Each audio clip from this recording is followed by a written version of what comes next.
నమస్తే, welcome to golden screens.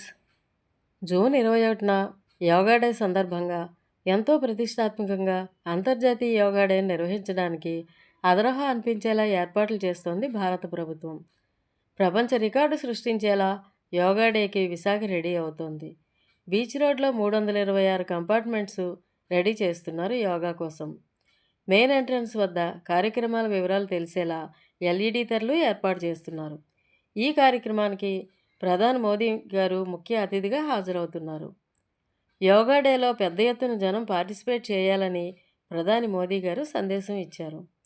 Yoga డేలో పాల్గొనే ప్రతి ఒక్కరికి ఏ ఇబ్బంది లేకుండా ఆహారము, వసతి, టాయిలెట్ ఏర్పాట్లు అన్నీ చేస్తున్నారు. ఇంతకీ అసలు యోగా ఎందుకు చేయాలి?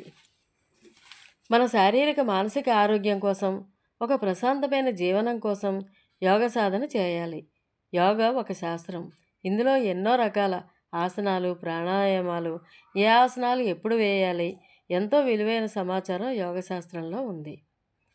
ఇంతకీ యోగా డే అయిన తర్వాత ఎంతమంది నిత్యం యోగ సాధన చేస్తారు? ఇది ఆలోచించదగ్గ విషయం.